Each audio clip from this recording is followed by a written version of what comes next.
This is Ed Rep Radio, presented by Eastman Music Company.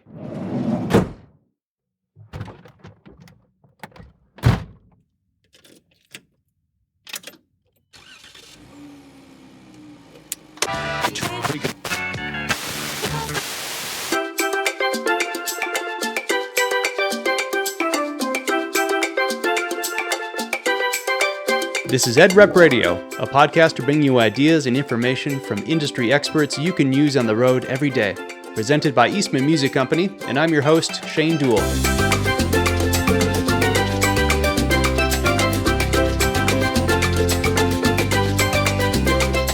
Ed Rep Radio was given a unique opportunity last week to record a live session at NASMD in beautiful Bonita Springs, Florida. This was a panel discussion of veteran Ed Reps and Ed Rep managers who gave advice on various topics based on questions coming from you, from emails into Ed Rep Radio, as well as the live audience at the NASMD session. A special thank you to NASMD for this opportunity. Also, we could not have pulled this off without Onstage and KMC Music for providing the equipment, and Drew Burke of Gateway Audiovisual, who has been providing the audiovisual services at NASMD for years.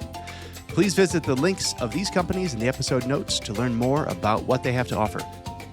Also, if you are not currently a member of NASMD, I highly recommend becoming a member and attending the next conference in March of 2025 in New Orleans. If you are in the school music business, there is no better place to learn about your craft. The educational sessions are always enlightening, as are the conversations with people from around the country who do the exact same job as you. Check out the link in the episode notes to consider joining NASMD if you have not already. I hope to see you at the next one.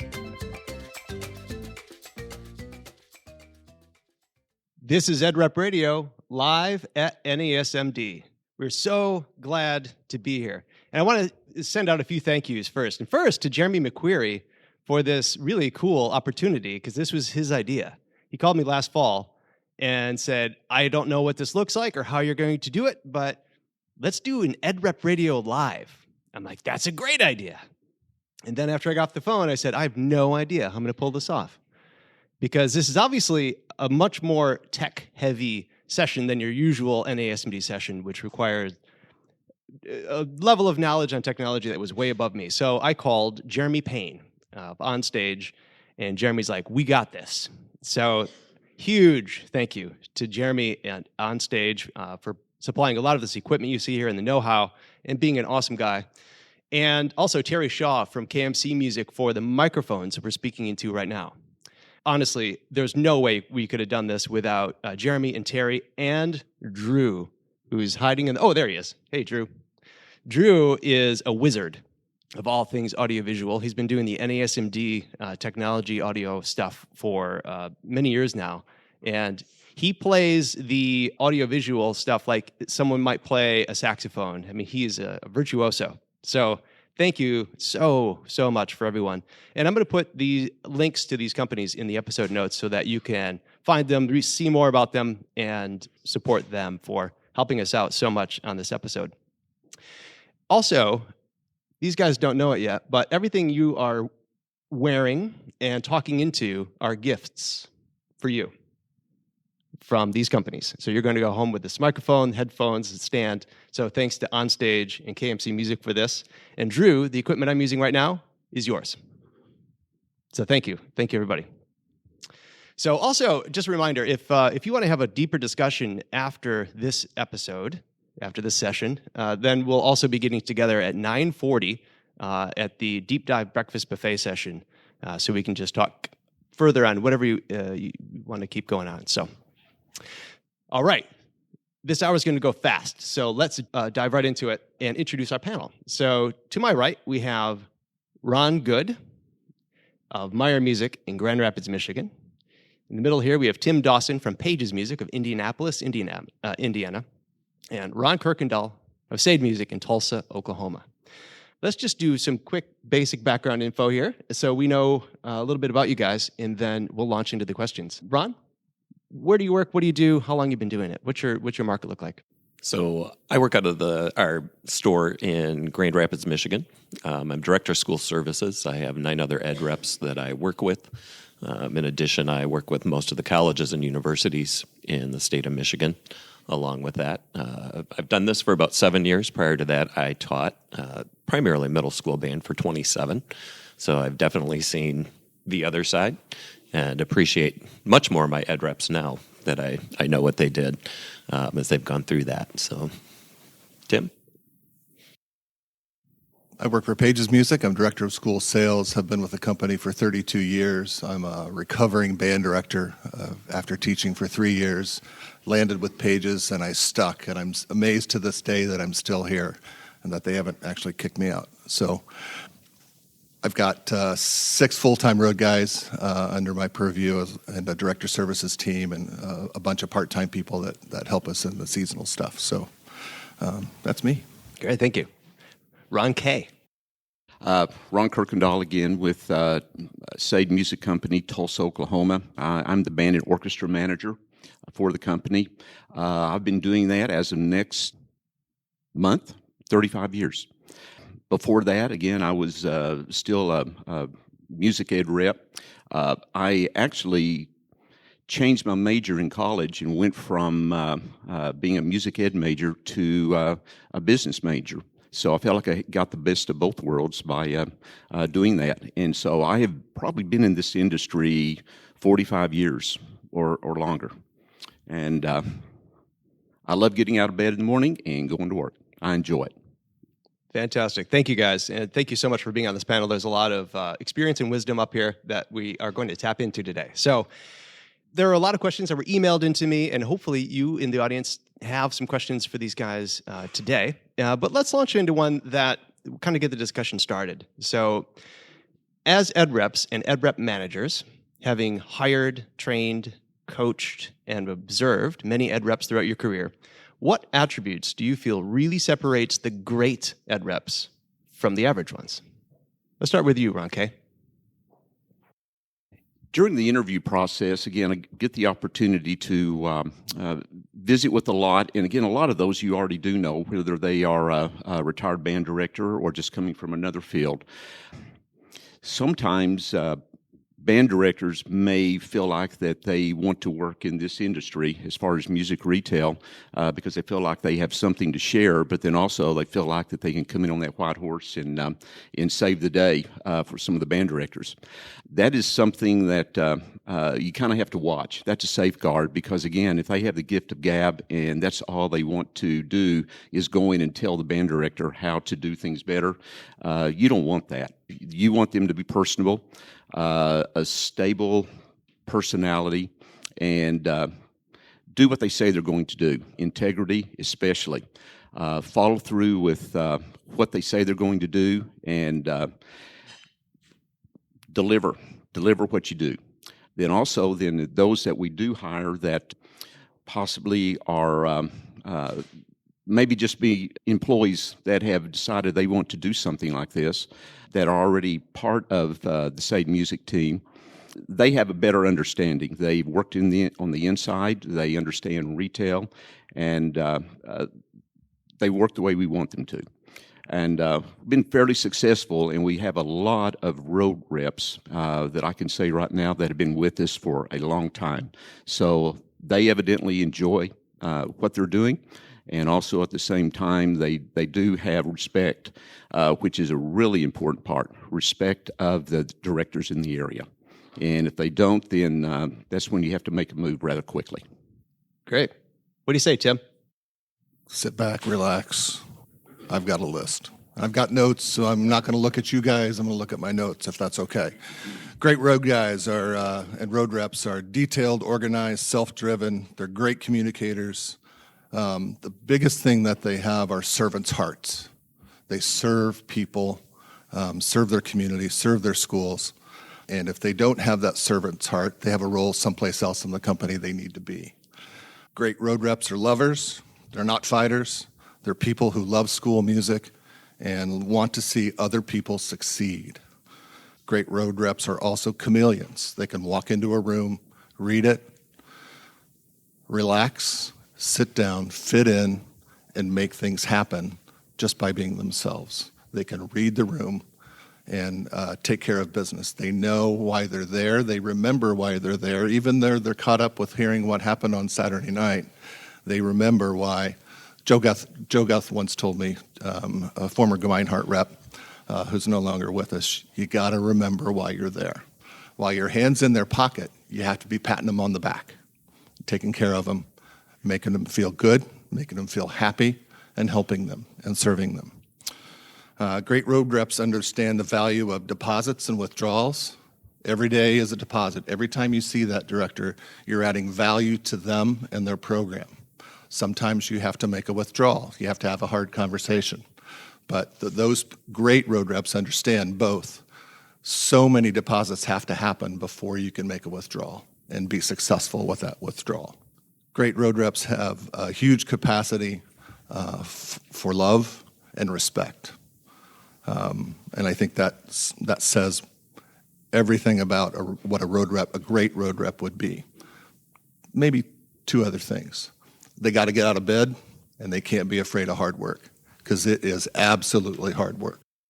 Wow, great answer, guys. It's always tough going last, Ron. Ron, good? I have a couple things. Okay, good. Go ahead. I feel very fortunate that the majority of my reps are retired band directors, and we always kind of go back and forth. You know, when you do that, the longevity of having them in the company for a long time isn't quite as good.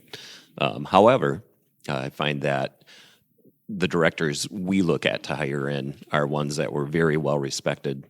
I always ask, if I don't know already, have you served on your local Michigan School Band and Orchestra Association board?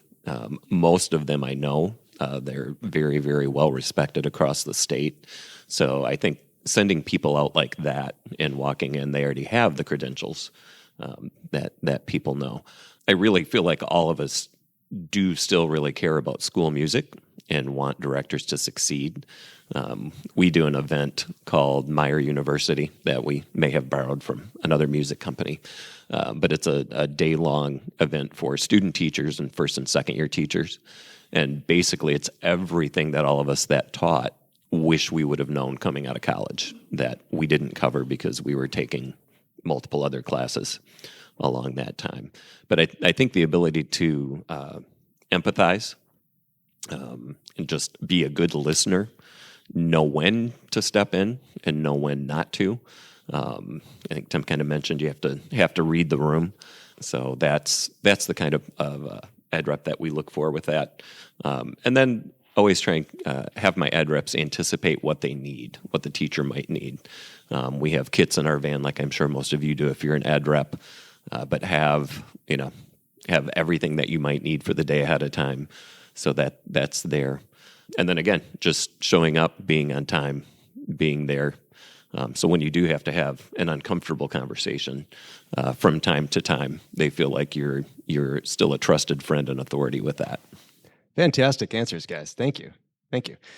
So we're going to go to a question that was emailed in from Joe Dorsey of, I believe it's pronounced Hodgetown or Hogtown Music in Gainesville, Florida. So it can't be too far from here. And this is a topic that I hear many ed reps ask about and struggle with. So I'm really curious to see what you think here. Many ed reps struggle to get to see a teacher face to face. Higher security in school entrances and teachers not ever responding to emails or phone calls to set up a meeting are two of the most common challenges ed reps face when it comes to seeing a teacher in person, especially if it's a first-time meeting. What are some tips to overcome these challenges and actually meet with a teacher face to face? Let's start with you, Tim. Persevere. I think you have to persevere. You have to be willing to be where they are and understand that you're not going to get a yes right away from anyone in the building as you walk in the front door. And I do recommend walking in the front door every single time, not the back door, front door. And because you're representing your company and the professionals in the building will see you and appreciate you coming in the front door. And you have to create the opening and create a relationship out of thin air with that office administration. So donuts and coffee are never a bad thing for the front office. You can find a little love through their stomach. That's great. Our newest directors like to talk about their decision of switching over to us, if they've switched over to us. And So maybe that director would be helpful in calling another director. So a colleague, ask your current directors to maybe give a call over to the other guy. And that's 30 miles away or 50 miles away, and say, hey, you should think about, and maybe that will open the door for you as well. But I think the main thing that with any prospecting, you have to be where the directors are. Contest festivals, associations, as Ron said, and get their attention and chat, be cool, don't be aggressive. If you're aggressive, you're out the door. Not going to work. Today's director will not allow you to be aggressive. They will immediately turn off, as you know, and move a different direction. Excellent. Ron, good? As our reps go out and try and meet with people, we always try to explain to them that it really is the long game. Not very often are you going to show up and introduce yourself and they say, hey, yeah, great, love to work with you. When can this be your first stop? So again, however you make that first contact, follow up, but don't overdo it. You don't want to be the person who is constantly coming in and trying to see the person as they go through that. I kind of laughed a little bit when I saw this question. The building that I go into that I have to do more to get into the building is the one that I taught in for 27 years. But it's just the way it's set up, I think. I don't think there's another reason that they questioned it. But know ahead of time what it is that you need. I mean, I have everything from, I have a smaller school system where I'm on a first-name basis with the administrative assistant, and we talk about everything on my way in and out to places where you have to check in, you have to sign in, I have to leave my license. So, again, knowing ahead of time what that might look like, I think will help so that you don't look like you're just trying to get in a different way than everyone else. As Tim mentioned, go through the front door. That way you can sometimes see administrators so that they know you're there as well. I had one where there was a large bid that we had done, and I think it did help some, just knowing that the administrator knew my face, knew who I was, kind of went along those lines. The other thing is we try and do a lot in the summer, especially if someone's moving in. We always try and schedule coffee or lunch with them. Not only the rep that will service them, I like to be there as well so that they see, not only the person who will be their rep, but they know there's a person that's the backup. Our owner sometimes will attend those as well. So just, I think, kind of getting out there and having them know there's a whole team that will work with them. Great. Thank you. Ron Kuykendall? You guys talking about going into the front door. I remember riding with a road guy one time that had been with us and he's still with us a long time. Rather large high school, and I was riding with him, and he said, "Well, watch where I go." So we went in through the back of the building, and it was a metal door with a screen door, a pretty heavy secured screen door. And he says, "Watch this." He grabbed it, hit it at the top, it popped open, he walked right into the band room right there and got away from that. But again, he was long-term with those people, with the directors, and so he just knew, and they knew where to go and how to get in there. You're right, there's a lot of times that sometimes you have to have other people go in. Now, what's fortunate with a lot of our schools and with a lot of our road guys is that they have been there a long time, and so they're very comfortable regardless where they go in or where they enter at, because they know that's easy. But again, they do have a relationship with the front office. They take care of that. Our guys, again, have been with us for so long that most of them respect the schedules of the directors, and they know exactly when their planning period is, or if it's before school, or if it's after school. So they work their routes to pick up on their road schedules and also the school schedules at the same time. So they're very respectful of that, and I think that the directors actually really prefer that, and they do. That's why we maybe do what we do, is because we do respect the directors, and we'll do what they ask us to do. We do have to, at some point, if we are picking up a new account or attempting to pick up a new account, we will schedule some additional time to meet with that new director, whether it be me be or the road guy going out and having dinner with them, taking the staff out, just doing some things like that. And Ron, you brought up something that you do and that we've done since 2007, and rather proud of it. We call it the Survivor Workshop. And that is something where we bring all of the new band directors, the young ones, and again, as we know that some of these age out and just get burnt out in 5 years. So we try to reinforce that with a day of just meeting, greeting, free food. Food always helps, that's for sure. And then having speakers, national speakers. We have a lot of our manufacturer friends that will provide speakers for that. We are rather aggressive with all the student teachers. We're rather aggressive with all the directors that have only been teaching less than 5 years. And then we have those old guys in the room. That's always good to have some of them in there at the same time, just to be able to reinforce something that we're saying. But we have picked up school accounts that way.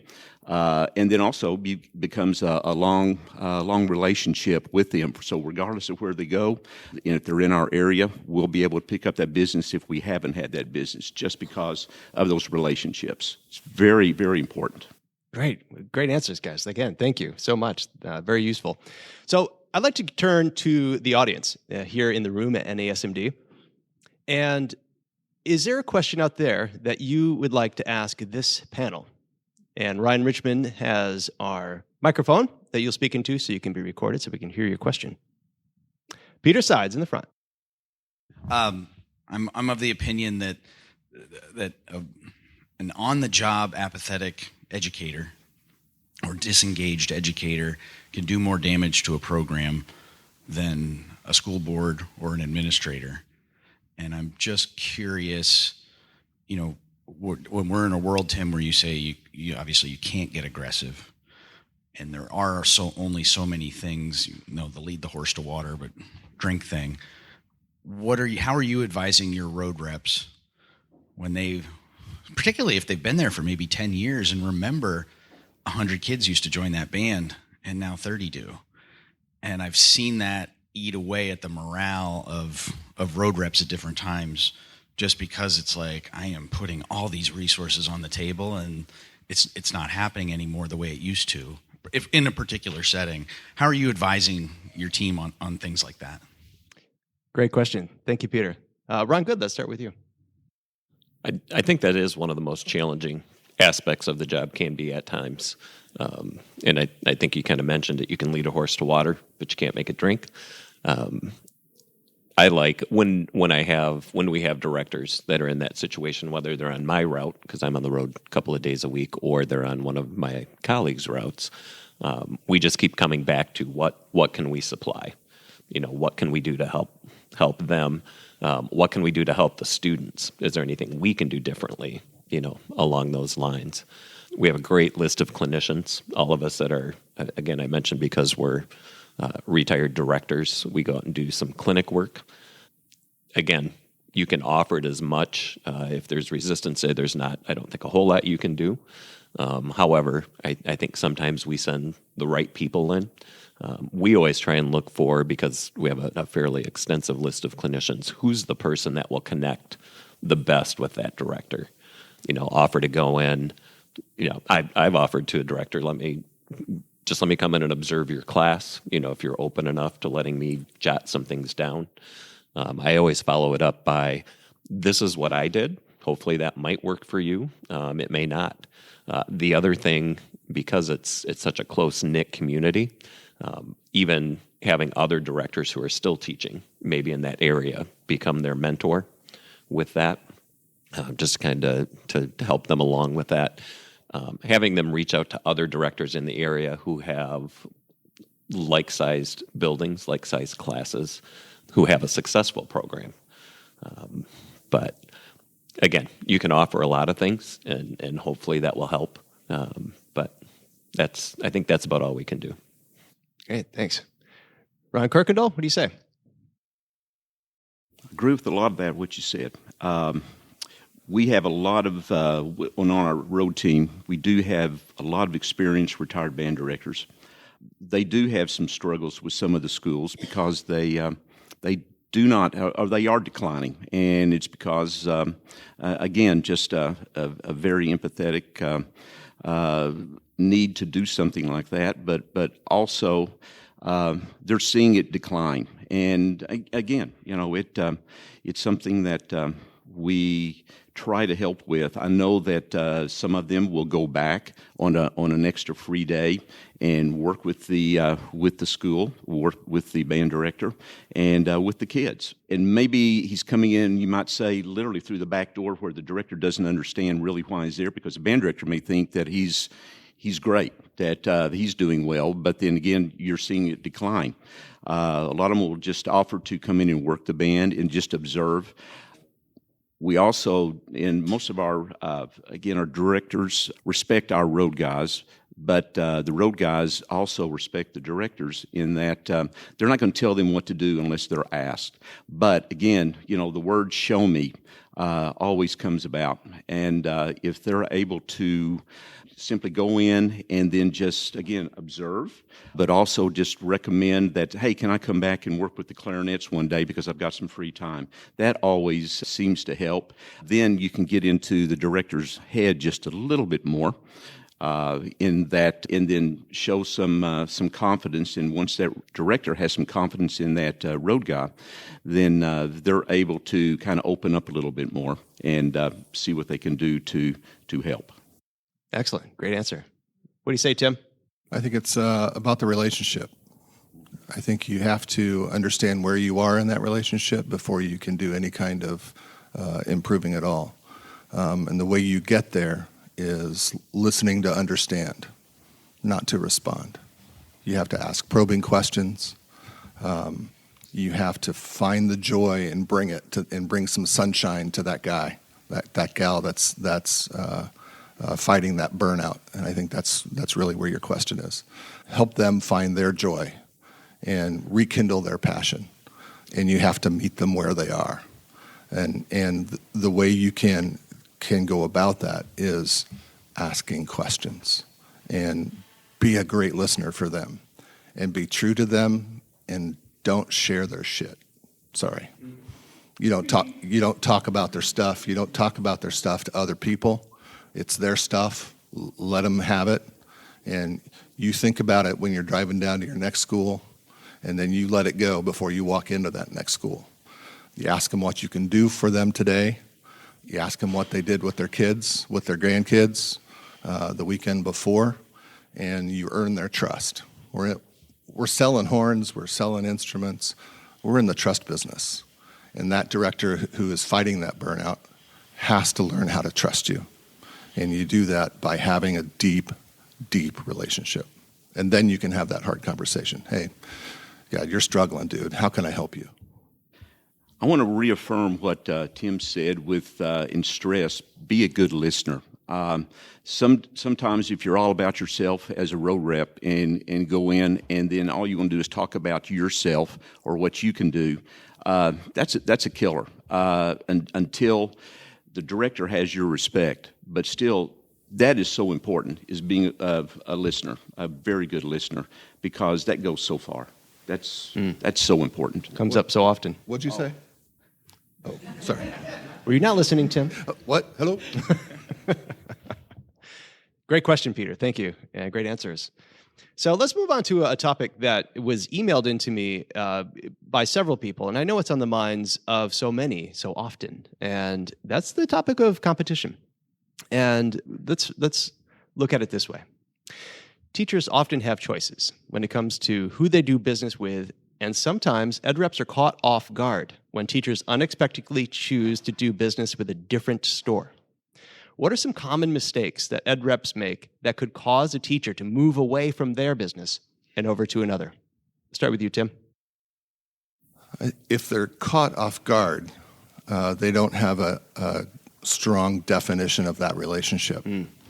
If something has gone south, the relationship is not right.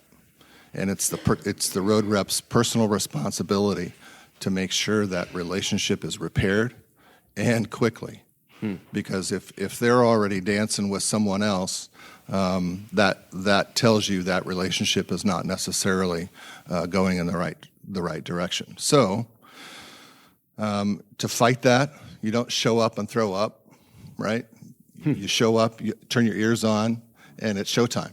You're using your active listening skills. You don't push things down the throat of directors. You have this hottest, newest thing, and you're trying to sell it. No, take care of the relationship. Everything else will come along with it. Some of our challenges with maybe some younger road reps might miss a call or two, or miss a text, or miss an email. So getting back on that organization train is really key. And Ron said it earlier: is you deliver on what you promise. You under-promise and over-deliver, if anything. And I think that will help that relationship down the road. Never be too salesy. You don't want to be the guy in the trench coat selling the reeds on the corner, right? Just be yourself, be humble, be cool, be a great listener, and meet the director where they are, wherever they are. Good, thanks. Ron Kuykendall, what mistakes do ed reps make to lose that deal? Something that was said yesterday in one of the road rep sessions was check the dashboard and see where the signals are and the signs are that there's a little bit of wavering, or maybe there's a situation. And just be aggressive with the answers. Whenever you find out there is a problem, ask. A lot of the road guys are just simply too, seems to me, just don't want to have those uncomfortable conversations with them to say, what am I doing wrong, or what can I do? And as it was even brought up yesterday, it was something so minor, if they had just taken care of, that the business would have stayed there. But again, like we all try to be professional, and if it goes to competition, as we all know, you don't run down the competition, you build yourself up. You tell what you can do, and in a positive way, and then at the same time, just know your competition, know what they do, know how they do it, and at that point, you can have rebuttal with that particular director if there is a possibility that they could change. Just lay the groundwork out ahead of time, and a lot of times you can come back in and salvage and save that. Excellent. What do you say, Ron? Good? My big thing here is don't ever take any of your accounts for granted. I think sometimes we get into, especially if it's someone you've known, someone you feel you have a good relationship with, you may think, I've known this person. I can let them know I can't stop by today, or, things kind of go by the wayside with that. Having that, this is when I see you every week. I value your time. We've set that aside. It's great when we can meet with directors during lunch or before school or after school. But if you're seeing someone in between classes, just knowing that their time's valuable and you don't want to waste that, but you do want to show up every day that you say you're going to. If you can't, make an office drop. We've got some of those things figured out as well, if they need something with that. We keep an eye out for other things in the classroom. You show up and the competitors' folders are there. Or I always look at the sign-in sheet. That is the one nice thing about that. You sign in and you see, so-and-so was here from this company this morning. I wonder why that is. Or you run into them on your way in or out, of the building. So just really being aware. I've asked my reps, if you see anything like that, let me know, and then we can kind of brainstorm and think of some things that maybe will help that. The buck stops with you, with me, in the long run. The ed reps are the face of the company as they go out there, and so they have to own it. We all make mistakes, and the best thing you can do is to not try and not own your mistake. Let them know, yep, I realize, I apologize. Waiting for instruments to come in has been a big thing that I'm sure all of you had. You get an ETA, and the month before, after you've waited for 3 years, the ETA changes to another 6 months. No, that never happened. Yeah. No offense to anyone who's not an ed rep in the room. But just figuring ways out. I have a director who is taking his kids to Boston in a couple of weeks, and he had placed an order for a tuba last September. And the school actually paid everything up front because they just wanted to have it taken care of. And we found out about a month ago that that's not going to happen. So luckily, we had an instrument in the store that the shop guys were great about getting ready for me. Took it out. It's not pretty. It's not great. But the director was very, very thankful for that. So again, finding ways kind of around that so that you can offer whatever help that you have. Great. Thanks, guys. So here's a question that was emailed in by Perry Ditch of Fuller's Music in North Carolina. And it is on the topic of how do you manage information? We all know that music reps handle communication by phone call, email, text, social media. I'll throw out their in-person conversations too, right in their office. How do you take the information and organize the data so you don't forget anything? Let's start with you, Ron Kuykendall. Right now we're experimenting with some kind of an app that we've got 2 or 3 of our road guys working with, and we're trying to customize that to make it work for us. In that it is, which is very simple on your phone, voice to text, and in real time.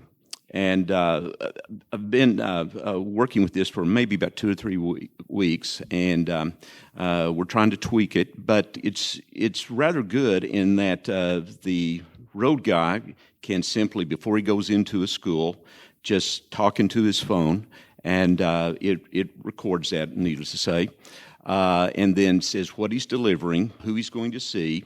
When he gets back into the car, he can, as he's driving off, rather than having to write anything down, he's able to say, okay, I delivered this, I talked to a student about a step-up horn, I did this, I did that, and so that way it comes up real time in print for me, and I can see that by email, what they're doing almost in real time. And we're still working with that, but so far the guys that are using it like it because it's not only helping them because it's a reminder to them, so they're not always having to take notes or write, because it's now they're just simply talking and it's recording, and then I'm actually see that in a printout and see exactly what they're doing. So we're working with that. Of course, the road guys themselves do so much with emails and text, which sometimes get through the band director or whatever, but I get texts all the time from the road guys on, would you do this, would you do this for me? And I do have folders, so therefore on my my hard drive, so that way I can save all of those notes and go back. And it's been fairly easy to keep organized. And again, afterwards we do Zoom meetings, we do a lot of communication with the road guys, and so we know exactly what they are doing and what their week was like and what their next week is going to be like.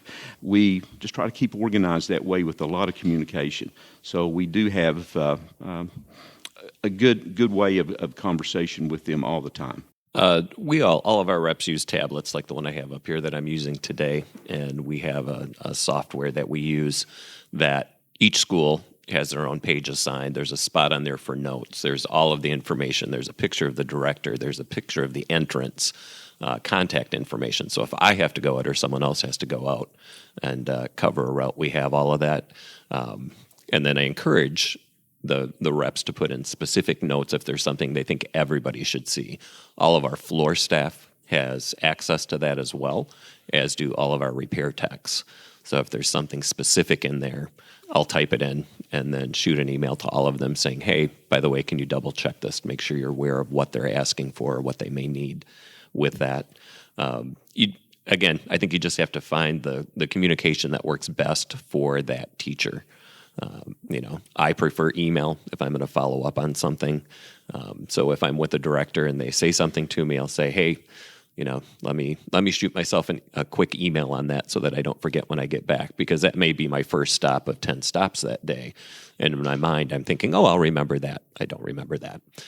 So going through that, teachers that will text me, that's, I like that as well. Again, I sometimes just forward those texts to my email, so when I finally get back to the store that night, I have everything that I need to take care of during that time. I'm fairly open as far as whatever you need, whenever you need, let me know. I've let my directors know, if I get something after 8 o'clock, 9 o'clock at night, and I don't respond to you immediately, that doesn't mean I didn't see it and I'm not going to do it. But that's kind of my baseline for that. And again, during the busy seasons when we're out doing rental meetings till 8, 9, 9:30 at night, just trying to keep caught up with those as they go through. So finding what works for the director specifically, and just, again, carrying through every single time as best you can. Excellent. Good. Tim, you had mentioned that missing communications is a mistake that reps can make that can literally lose an account. I'm curious, how do you keep all that stuff straight, you and your ed reps? I think the lesson we've all learned is you write it down. And by write it down, I mean text, email, whatever. Write it down immediately and take care of it immediately. If you get a text and an order from a director, you get it to your inside staff immediately so they can take care of it for you. And they'll enter the order and they'll have the product ready for you for the next time you go out. Our guys use Outlook, Google Calendar, a couple of different apps. One is calendars, planners, and organizers, and I want to know the software that you guys use too. So when we're done, let me write that down. Maybe we could put some links in the program notes for the programs you guys use. That would be great. We use a service called Simple Texting with directors, so it's our 1-800 number that they can text an order into, a quote request. They need research done. So all of our directors have that available to them. And so our in-store staff can take care of that. And if all that fails, hire a scribe. Write it down, please. Write it down. Good stuff. Thanks, guys. Shane, can I add one more? Please. One other thing. Yeah. We went to Microsoft 365 2 or 3 years ago, and part of that is SharePoint. And that has been really a great godsend for us. And we keep all the calendars on there. There's an app on your phone, and it really works out well with each individual school is on there. We can set up all the information we need for rental meetings, and who's in lead, who is the team that's going, the time that you have to leave. It just keeps all of them organized, and whether they are in their car looking on that, or also at the same time just sitting at their desk, if they happen to be in the store that day, they get all that information. I mean, it is such a powerful tool by using SharePoint. We have all of our calendars on there for each. We have stores in 3 different states, so we have those divided up by states in what this state is doing and what this state is doing, and it's been very, very, very, very helpful and just powerful. And we have just kind of at the tip of the iceberg with what we're doing with that. But SharePoint's been very, very good for us. All right. I would agree. SharePoint. There's OneNote, Basecamp. Those 3 are awesome for us. Great. It's not getting any simpler out there, is it? All the different ways someone can get a hold of you. Yeah, so important topic. Great. So let's go back to the audience. Do we have our microphone out there? Does anybody have any questions for our panel? Let's go with Chris right here. My name is Chris. I work for a music store in Greenville, South Carolina. I supervise front staff and road reps. I work with a group of fantastic road reps, and I'm saying that not because a couple of them are sitting right next to me. How do we approach the bull in the china shop road rep? I have massive respect for this man. He is a renowned player, educator, doctorate, just fantastic all-around, excellent person. However, he's very opinionated. Some strategies to help rein in sometimes. Tim? Serve him better than he thinks he can be served. Don't ride him like an elephant. Serve him. And he will do flip-flops for you. Earn his trust.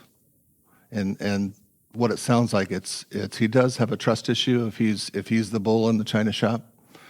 Earn that trust, and then It's just like a director, right? You have a relationship, you have a deep relationship, have a conversation. Hey, I need you to do this.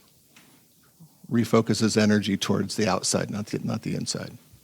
He needs those people with you on the inside to take care of business for him.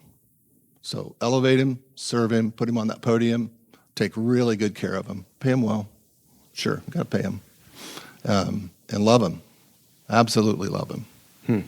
Because he's going to make money for you, for sure. Nice. What do you say, Ron Kuykendall? Well, good advice. I'm going to take that back because I've got a couple that are like that too. But that's great, Tim. Yes, I think in the big picture, you've got to reel them in. I can think of one or two that we have that we just have to have some special handling, special care with when they're out there, and then have those frank discussions with them as far as what they're doing, or do they realize what they're doing. That has always worked because, again, I feel like I have the respect of the road guys where they will listen to me, but then also to say, do you realize what you're doing? Or how does that come across to the director that you're dealing with? Wow, that's a tough one. Yeah. I totally agree with what's been said so far. How can you help them maybe see themselves from the outside perspective? Because quite often I don't think maybe they even realize how they're coming across. I've had a couple of reps who I think sometimes don't understand that. So kind of coming back and saying, here's some suggestions. Maybe you didn't realize you came across the way you did to floor staff, to repair techs. With that, having a set way that we manage that as they go along. We try and do things outside of the store. So the location I'm at, we have happy hour once a month, and try and get as many people, to that as possible. The ed reps, repair techs, floor staff. And it's amazing because once you get to know that person on a personal basis, and we all know this, that, you find some things out about them, and I think then they're better able to empathize with what's going on. Conversely, I think it's good for the floor staff to know, well, this person, are they coming in? Does it depend on the day? I mean, it sounds like this person, it's pretty consistent, but is this person's last stop of the day that day the one that they really don't want to go to, or it's difficult every week? And again, finding ways to help them out. I've gone out with our reps from time to time. I like to go out and meet, especially new directors, but it also gives me a chance to see how they interact with the people that they're seeing. Much like when we talk to directors, offer whatever you can, and hopefully they'll pick up on that. That's great. I like what you said about the happy hour that you do. As outside sales in general, we're so focused on building relationships with our customers, we forget that we also need to build relationships with our coworkers, especially the outside staff and the inside staff that don't always see each other, don't always mingle, don't always really interact much. And having that kind of interaction is so smart to make sure there's a good internal relationship going on so that you can serve those customer relationships better. Yeah, nice. And it's hard to not be happy at happy hour. It's true. It's in the name. All right, so let's go back to the audience. I know Scott Lehman had a question that I want to get out there. I would just like to say that you guys just took my session, next session I have, and everything that you've said, so I appreciate it. No, my question is, do you work with the universities, and are you the person of contact if you are working with the universities? Because we all know that that's really the crop of the next generation coming in. I'd like to hear if you're calling on universities and what you're supplying for that. Good question. What do you say, Ron Kuykendall? I have been in the past generally the point person for the universities. The road guys is, as far as we know, and it's kind of a, well, if I have to go there, I have to go there, because again, it's just, unless they're delivering something, because again, it's a little bit more difficult to get into to university. So a lot of times they will just simply have them contact me. And whether it is setting up a sampler program or a school quote, school bid, or even saying, hey, I need to schedule somebody to come out and visit with my methods class, that normally will kind of go through me. Also, at the MEAs, where you do have a lot of the colleges there, we try to take a personal effort to stop by and meet the music ed person at those college booths, just to give them a card, make contact, especially if they're in our area, definitely our service area. And we have a good, long-lasting relationship with those. They call all the time. If I need something from them, they're willing to give back. So universities, yes. And again, that's where we do reach out, because I mentioned earlier, we do have the Survivor Workshop. And our focal point is the music ed majors, and then on those young band directors. And knowing who to contact there is very, very important, because again, we try to get those, because again, that's our new crop. Yeah, great. What do you say, Tim?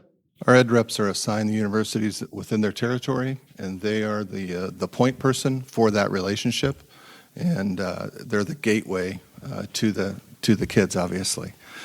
I will step in and work with the district manager to find out who we need to contact if we're planning our Paiges University or planning something with the university. But the ed rep is responsible for that relationship. And I think it's in their weekly call, and we make sure that they have worked out how that relationship's going to cycle through the year. So it's real simple. They get it, they do it, they're responsible for it. All right, excellent. Ron, good?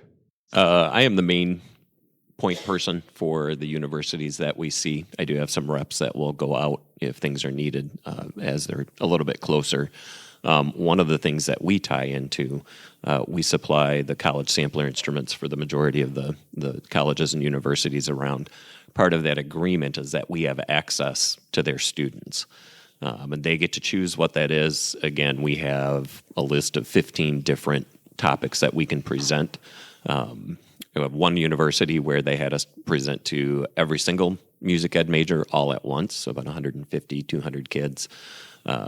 Down to much, much smaller. A week from Monday, I'm going out to one of the smaller colleges right in town in Grand Rapids, and I basically go out and show them how we fit students. That was one of the things when I got out of college, we had never discussed what a fitting looked like, how that happens. Again, that puts a name and a face to the company. So when that student gets out and gets that first job, we aggressively go after that, contact them, congratulate them. And quite often they'll reach out to us as well. So, great. One of my favorite things to do as an ed rep was to have a student teacher ride along with me for the day. And usually the mentor teacher was fine with it, because I would say, we're just going up to observe all these teachers that have different teaching methods and different types of programs. And I would prepare those teachers that we were going to see, like, hey, what is it you wish you knew your first year of teaching, and pass it along to a student teacher that's going to come with me. And obviously it's super informative for that student teacher, but at the same time, by the end of that day, you are buddies. And when they get that first job, which is literally within months of that ride along, they're going to call you because they know you really well. They see what you do. They see how supportive you are of music programs all around your area. So that's a great way to build a relationship before they even get that first job, and take them to lunch that day. And it's a very memorable thing for them.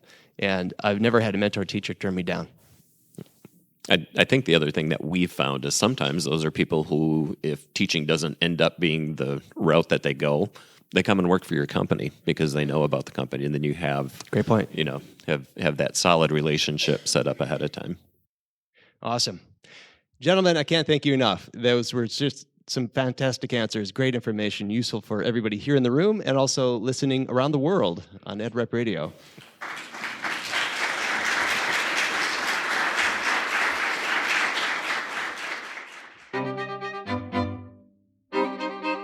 We hope you found the information in this episode useful and something you can use in your everyday life as an ed rep.